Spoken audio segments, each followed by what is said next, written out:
Lieutenant general Dhillon, देखिए मैंने आज यही बोला कि ये रिश्ता जो है हमारा भारत और रूस का, आप भी यहाँ पर रेड स्क्वायर में आ चुके हैं और आपने भी देखा है बहुत करीब से क्रेमलिन और उसके तरीकों को।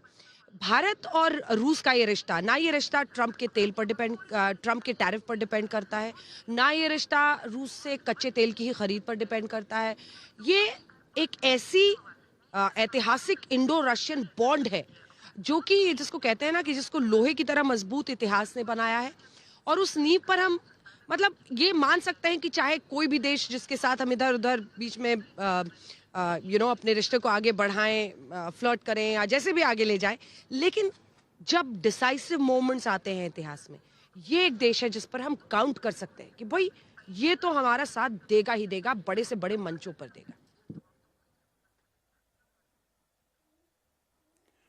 बिल्कुल अंजना जी, भारत और रूस के रिश्ते ऐतिहासिक भी हैं और बहुत एक दूसरे के साथ मजबूती के साथ हम हर वक्त खड़े रहे। बात थोड़ी देर पहले हुई थी, चाहे वो 1971 की लड़ाई जब वो अमेरिकन फ्लीट आ रही थी तो रशिया ने उसको इंटरवीन किया था, चाहे गोवा की लिबरेशन थी, या उसके बाद में कोई भी युद्ध रहा हो, कहीं भी शांति में भी रहे हो, रशिया हमेशा से हमारे साथ खड़ा रहा है।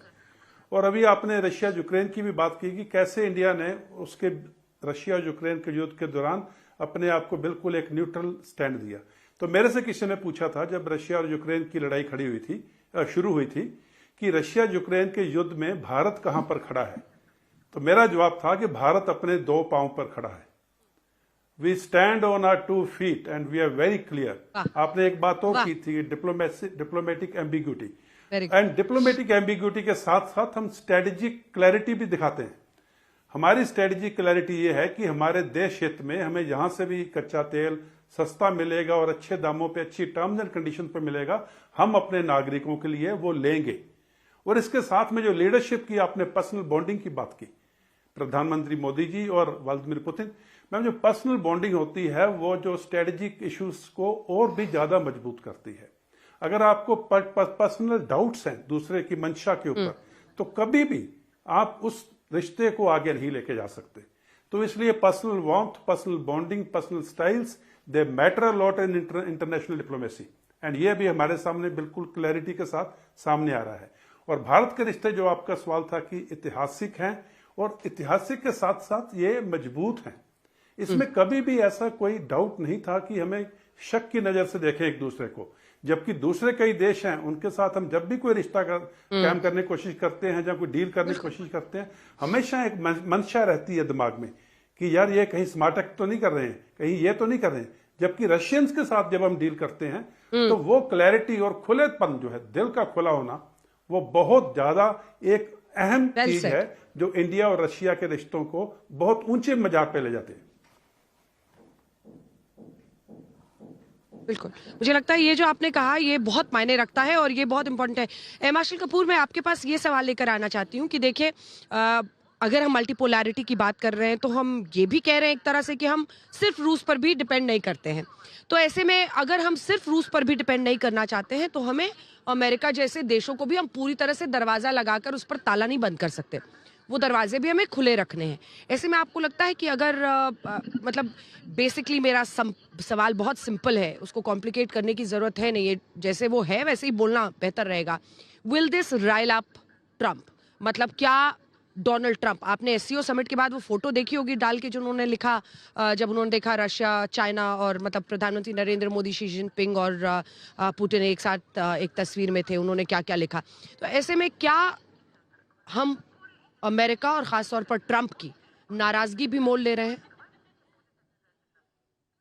दुनिया जानती है भारत और रूस के संबंध, एंड नो डाउट ये जो विजिट है 4 और 5 तारीख को प्रेसिडेंट पुतिन की भारत में, इसको पूरा दुनिया और स्पेशली वेस्ट बहुत माइक्रोस्कोपिक व्यू से देखेगा। एंड विदेश में तो एक टर्म है, हमारे साथ जो दिग्गज डिप्लोमेट्स बैठे हैं वो बॉडी लैंग्वेज पढ़ने में माहिर है। वेस्ट में एक नया कल्चर है, तो जब दो नेता मिलते हैं, कुछ लिप रीडिंग के एक्सपर्ट्स हैं, वो मतलब बिना कुछ ऑडियो आए भी जान जाते हैं कि क्या बात हो रही है। कुछ लोग बॉडी एनालिस्ट हैं, बट जो आप हाँ, तस्वीर अभी दिखा रहे हैं आपके फ्रेम में, उसमें जो बॉडी लैंग्वेज है हमारे प्रधानमंत्री और राष्ट्रपति पुतिन की, वो इन सारे मुद्दों से बहुत ऊपर है। ऑफ कोर्स हमारे ऑप्शंस खुले हैं। हम काफी हद तक फ्रांस के साथ डीलिंग करते हैं। अभी जैसे साफरान का इनॉग्रेट किया प्राइम मिनिस्टर ने एमआरओ हैदराबाद में, बहुत बड़ा, दुनिया का सबसे बड़ा जो सैफरन का एमआरओ है आउटसाइड, वो हैदराबाद में भी स्टार्ट हुआ है। दूसरी चीज, हमने अमेरिका से अपने कई हथियार लिए हैं जो कि नॉन कॉम्बैट रोल में, चाहे वो हमारे C-17 हैं, चाहे C-130 हैं, अपाची, चिनूक्स, नेवी के P-8Is, एंड ये जितने एयरक्राफ्ट हैं जो अपाचीज आर्मी के लिए भी आए हैं, तो ये सब अमेरिकन आइटम्स हैं हमारे आर्सेनल में। एंड हमारा जहां तक सोच है भारत की कि हम एक ही जगह पे अपने सारे एसेट्स नहीं रखना चाहते, बट जो की टेक्नोलॉजी है, जैसे कि सबने बोला और जनरल ढिल्लन ने भी बोला, उसमें हम शुरू से अभी तक लेके रूस पे ही निर्भर करते हैं, और मेरी समझ से वही रहेगा आने वाले सालों में, जब तक हम अपनी क्षमता खुद नहीं बढ़ा लें। और उस क्षमता बढ़ाने के लिए भी हमारे को रूस की मदद चाहिए, जो कि एविडेंट है। बिल्कुल। और इसी पर जल्दी से रुबिंदर जी आपसे कमेंट चाहती हूँ कि क्या क्या तरीका होना चाहिए, मतलब क्या रक्षा के क्षेत्र में और तेल के भी क्षेत्र में, जहां जिन कंपनियों पर सैंक्शंस लगा दिए अमेरिका ने, लगा ही दिए हैं, लेकिन ये एक रिश्ता है जिसमें अपना मतलब बाकी देशों से ज्यादा तन मन धन इन्वेस्ट करना जिसको कहते हैं, वो एक सार्थक फैसला होगा।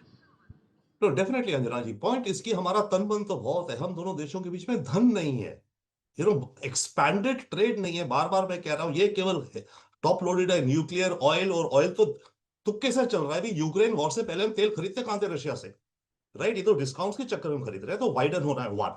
हाँ। सेकेंडली, दो तीन बुलेट पॉइंट्स जो अभी बात है, एक वर्ल्ड ऑर्डर बदल रहा है, नो डाउट, ये नया वर्ल्ड मैट्रिक्स अंडर कंस्ट्रक्शन है। आपने अभी ये भी पूछा कि will Trump get riled up looking at this meeting. मेरा इसमें टेक है कि ट्रम्प इतना ज्यादा इसमें उखड़ेगा नहीं, क्योंकि ही इज अ नंबर्स गाय। वो नंबर्स देखेगा, और जो नंबर्स देखे जा रहे हैं इस समय, इंडिया ने रशिया से तेल लाना कम कर दिया है, बहुत कम कर दिया है। ओके, तो ट्रम्प कहेगा ठीक है, तेल तो कम कर रहे हैं, सिंबलिज्म है, ऑप्टो पॉलिटिक्स है। बाकी पॉइंट इसकी, रशिया इसको कैसे देखेगा?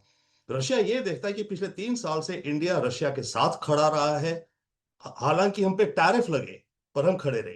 पर अब जब सैंक्शंस आई, और ये चीज इंपॉर्टेंट समझना, दोनों अलग अलग है। टैरिफ तो देश के एक्सपोर्ट्स पर था, अब सैंक्शंस लग गई ल्यूकॉयल और रोसनेफ्ट, दो बड़ी कंपनीज पे।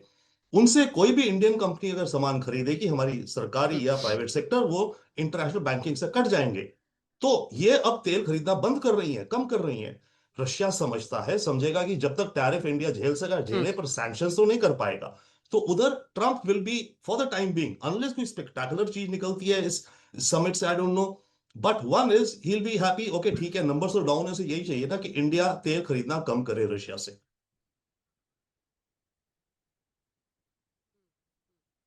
प्रदीप जी, चूंकि आप सरकार का पक्ष रखने के लिए हमारे साथ मौजूद हैं, तो अब मैं जल्दी से बस आपसे यही समझना चाहती हूँ। देखिए, अंत में जब भी होता है बहुत यूफोरिया बिल्डअप होता है, और जाहिर तौर पर मतलब व्लादिमीर पुतिन अगर आप देखिए तो रूसी राष्ट्रपति के इर्द गिर्द जो एक सबसे कंपेलिंग और एनिग्मेटिक टाइप के एक नेता के तौर पर उनकी इमेज है, और रशिया में देश प्रथम की जिस रूल पर वो चलते हैं, और कहते हैं भाई ओपनली कि यूएसएसआर का डिसइंटीग्रेशन, उसका टूटना सोवियत यूनियन का, उनके लिए सबसे बड़ा सदमा था। तो उनकी सोच अलग है, और लेकिन एक जबरदस्त करिश्मा उनका भी है विश्व की राजनीतिक मंच पर। और इधर प्रधानमंत्री नरेंद्र मोदी हैं।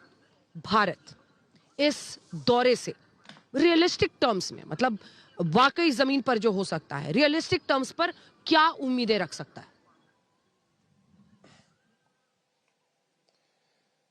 अंजना जी, मुझे लगता है कि जो 23rd एनुअल समिट है, इसका जो इकोनॉमिक रिलेशनशिप को वाइडन करना है और बाकी डिफरेंट पिलर्स को इकोनॉमिक रिलेशनशिप के अंदर ऐड करना है।